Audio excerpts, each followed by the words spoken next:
I'm joined by Lex McKee today. Can I ask you firstly, your name's Neil, but why do you like to be called Lex?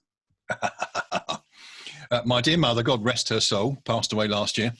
She had a way of saying Neil in such a tone that all the dogs in the neighbourhood would heel. They'd literally. Okay. I grew up with this kind of cringe response to the name Neil, which is a great name. It means champion. But my middle name is Alexander. And when I had my first midlife crisis, of which I've had many, I said to a friend, most of the people I know who are called Alex, I haven't really got on with. And he said, in Belgium, you'd be called Lex. This was before Lex was really cool. As I see it everywhere now, lots of people called Lex or Lexi or Xander. And I went, oh, that's it. And my mother's first comment was, what's wrong with Neil? But in business, that 3-letter name, even though Neil was only 4 letters, has been very, very helpful. With memory skills as well. You know, people go, Lex. And I go, as in Luther. And they go, ah. Yeah. Or if they go, you go, you're not the right client. Yeah, exactly. I just thought you were a massive Superman fan, so I sort of assumed. And who wants to be a goodie if you have to wear your pants over your trousers? I mean, come on, be the villain. Exactly. So yeah, tell me a little bit about you, and then why you're a coach on the Video Toolkit. My passion is communication, getting the message across. Sometimes people laugh when I pull out this box of golden nuggets. I follow a lot of very, very good American and Canadian presenters online about how to do amazing videos. And even though I love them and I love their content, I'm having to sit through 32 minutes of drivel before they get to.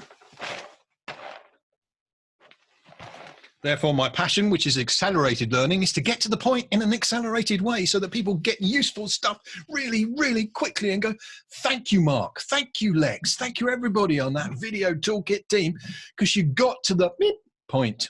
Yeah. Cool. Great. Yeah, that's exactly what we want to do on the Video Toolkit. So I'm glad you're on board. So with like what's going on at the moment with the lockdown and everything, I've seen like the Zoom shares shoot up. Like I looked at it in January and it was like, and then it just went boom.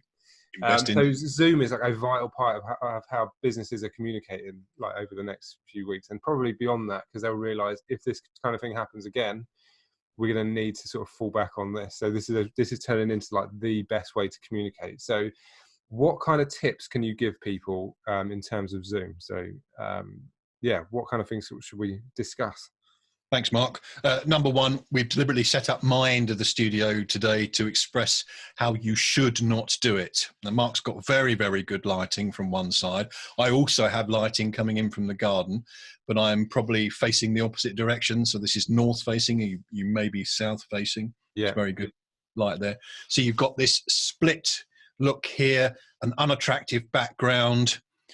That look is actually very Hollywood if you haven't got a distracting background, but we've done this so that I can do a couple of things.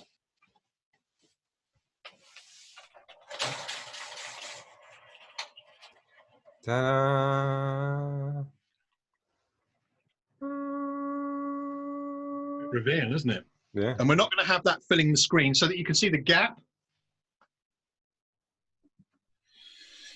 And then the big difference proper video lighting. So number one, that's an Elgato screen. That's the games company. People who want to be active in games where they become part of the game. That's a really good bit of kit. It's so well designed. And Mark and I will provide a link for you.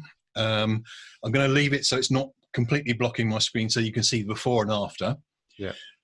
Number two, who doesn't want an aperture light? I mean, I'd love one, but they're like $1,000 a time and not really the appropriate budget for most people unless this is going to become full time. That's an Interfit light. It's superb, a mono LED, reasonably quiet fan. They do a kit with a softbox as well for diffuse light.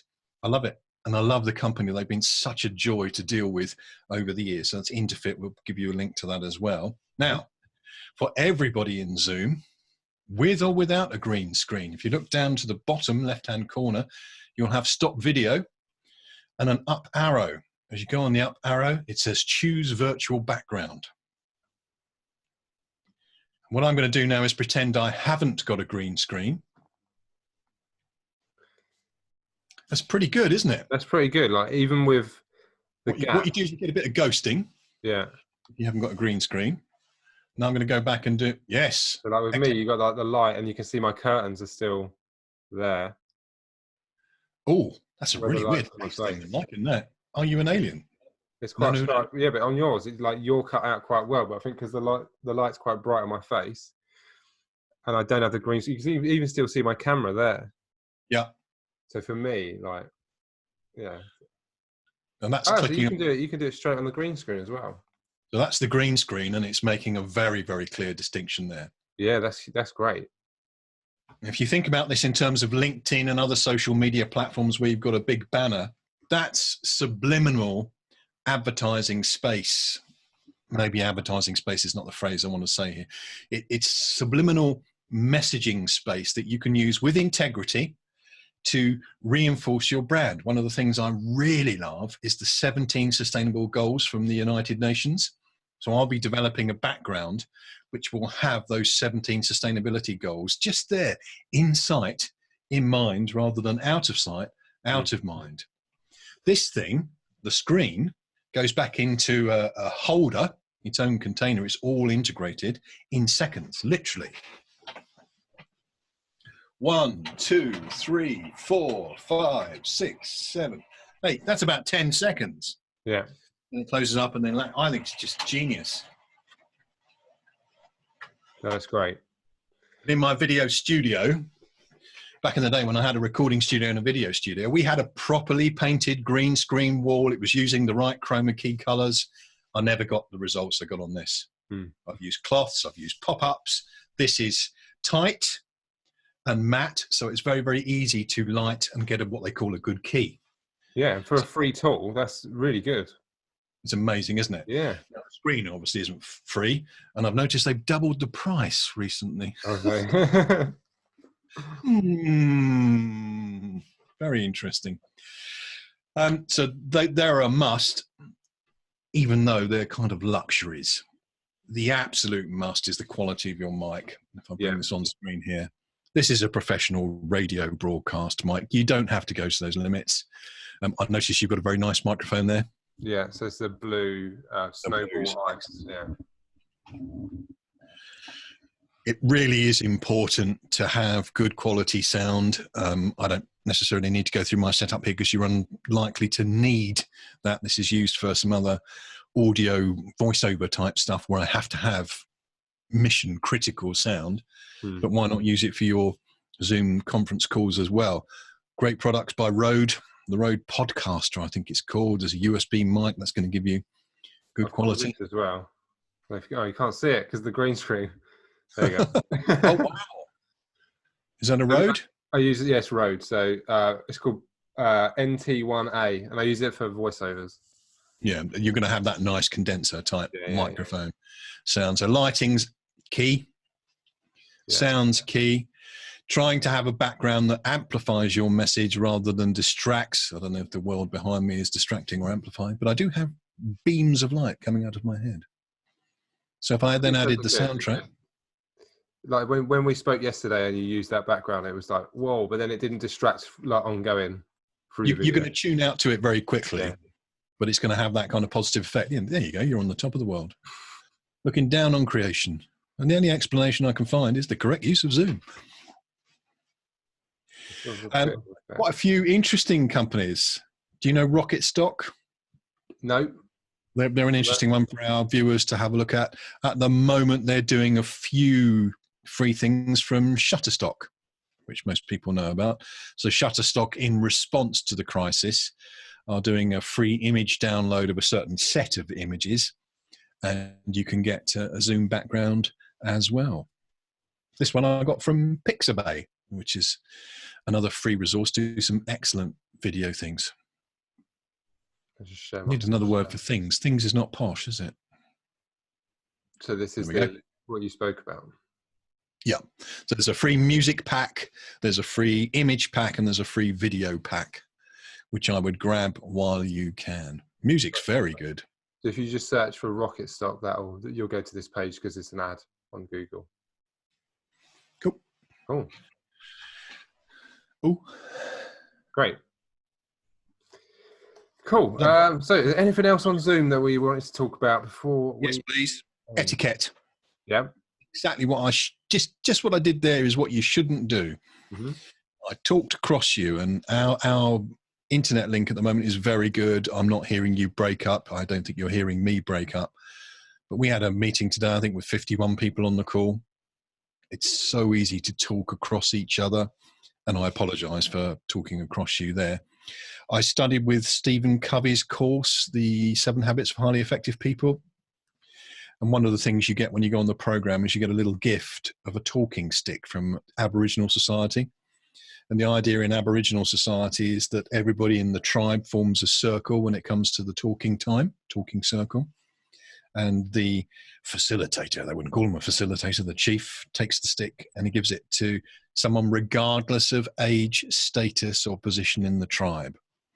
And when the person has the stick, they're the only person that can talk. Anyone at any time can put their hand up and go, oh, I've got something I want to add to that. Yeah. But there's only one person talking at a time. If you're the host of a Zoom meeting, you can mute everybody, but it's very easy for them to unmute themselves. It's just having that little courtesy rule up front that when someone is speaking, you give them your full attention, and it's very easy to put your hand up, literally like I'm doing there. I use another piece of software called 3CX from my friend Gary. And that's actually got a hand you can put up. There's a button you can press and say, let me in there. Yeah, very, very good. But I mean, that works, doesn't it? Even with a screen full of gallery view, if somebody's got their hand up, someone who's facilitating can go, right, Simon, thank you. Let me go through it. So I think like if you're in a group call like that, there are ways of sort of controlling the meeting. So muting people, I've heard. I was in a call the other day with 20 or so people and someone did unmute themselves to ask a question.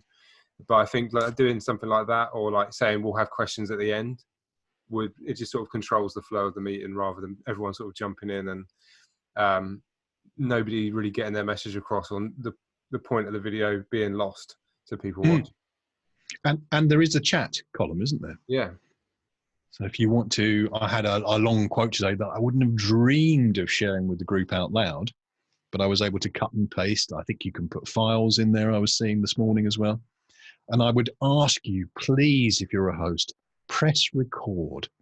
Ask permission and press record, because you don't have to use the recording, but if you don't press record, you ain't going to get it. And there may be nuggets in the meeting.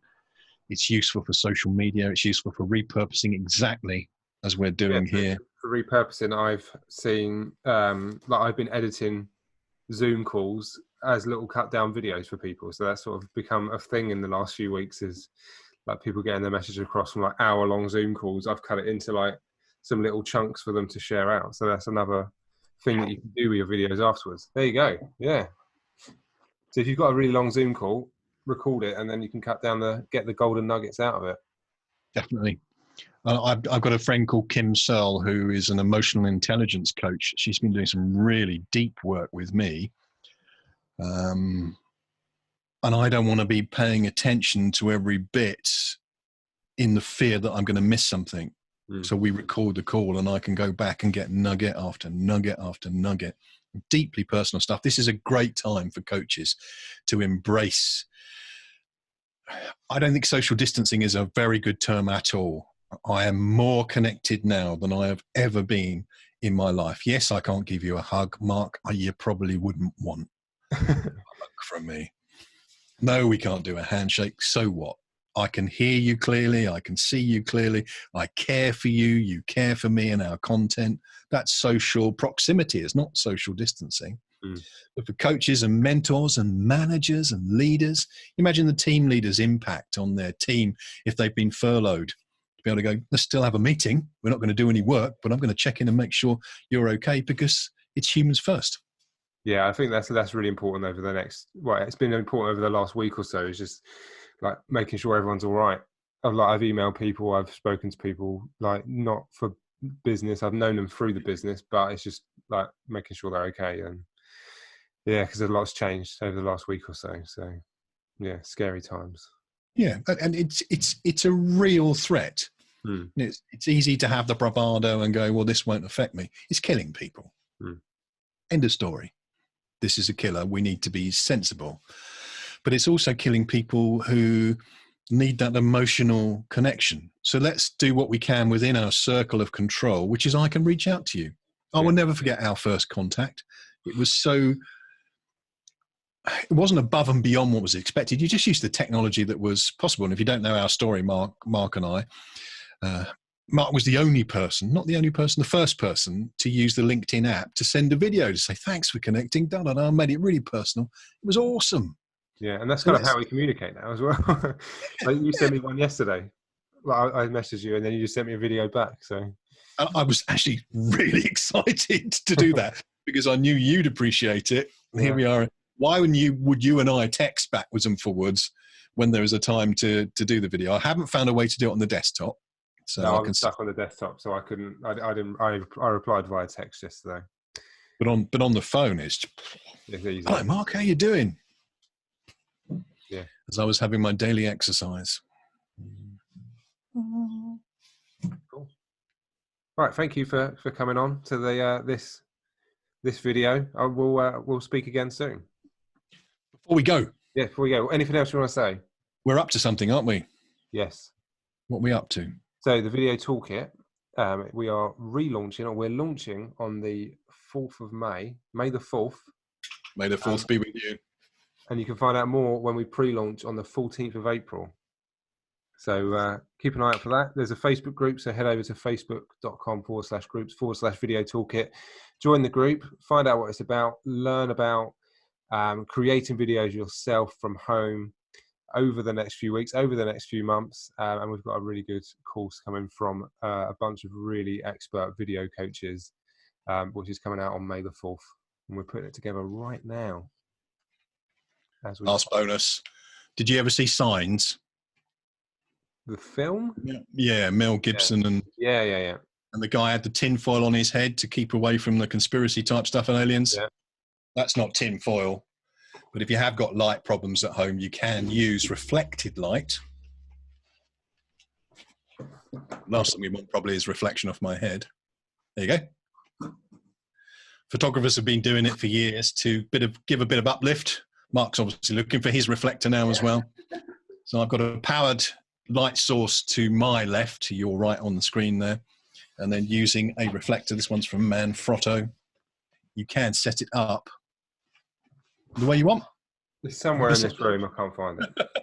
Sometimes the clouds go over and you don't have quite consistent light from a natural light source. Phew. Thank you, Mark. Cool. Thank you very much.